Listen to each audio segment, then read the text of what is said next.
રાજકોટના કોઠારિયા solvent ward number 18માં આવેલ માલધારી society Thakar મંદિર શેરી નંબર 2માં આરએમસીની ઘોર બેદરકારી અનેકવાર રજૂઆત કરેલ હોવા છતાં કોઈ કામ કરતું નથી। ખુલ્લી ગટરના પણ બંધ કરવા માટે કોઈ મજૂર નથી। આરએમસી પાસે ખુલ્લી ગટરની કુંડી જો કોઈ બાળક અથવા કોઈ પણ માણસ ત્યાંથી નીકળે અને આવો બનાવ બને તો જવાબદારી કોની રહેશે? ત્યાંના રહીશોમાં એવું જાણવા મળ્યું કે ચાર કોર્પોરેટર હોવા છતાં એક પણ કોર્પોરેટર સોસાયટીમાં આંટો મારવા પણ આવતા નથી। જ્યારે ચૂંટણી હોય ત્યારે પ્રચાર કરવા આવે છે, ચૂંટણી પતે પછી કોઈ જોવા પણ આવતું નથી। આ વાતો અને પ્રશ્ન છે। સોલવન્ટમાં કચરાના ઢગલા અને રોડ રસ્તા આરએમસી ની ટીપર વાનનો પણ અભાવના કારણે રોડ ઉપર ઢગલા જોવા મળે છે।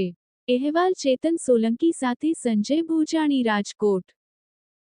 રાયાબેન, શું વાંધો, શું પ્રોબ્લેમ શું છે તમારે? અમારા ગટરનું લગભગ 7 થી 8 મહિના થઈ ગયા, તો આ 2 છોકરા અંદર પડી ગયા પણ કોઈ અહીંયા આવતું નથી। અને જ્યારે મત દેવાનું થાય ત્યારે હંધાઈ અહીં ઘરે ઘરે કેવા આવે તો આનું એમ કે આ રસ્તો બંધ, તો અહીં મોટી મોટી ગાડીઓ તો હાલે, બરોબર? તો એનું કંઈક તો તમારે કરવું પડે નિવારણ।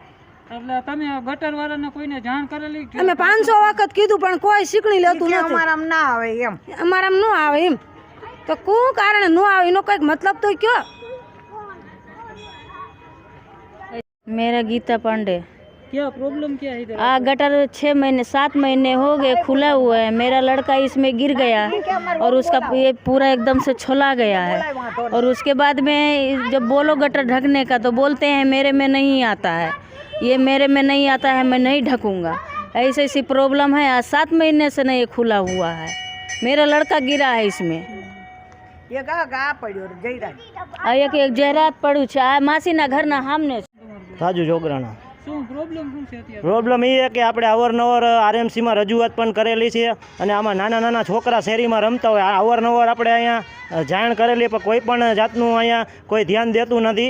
અને જ્યારે ચૂંટણી આવે ત્યારે એકેય કોર્પોરેટર લેવાય ત્યારે ઘરે ઘરે આવે કે ભાઈ અમને મત આપો, તો આમાં નાના નાના છોકરા એરિયામાં રમતા હોય ને આમાં અંદર પડી જાય તો આમાં જવાબદારી કોની?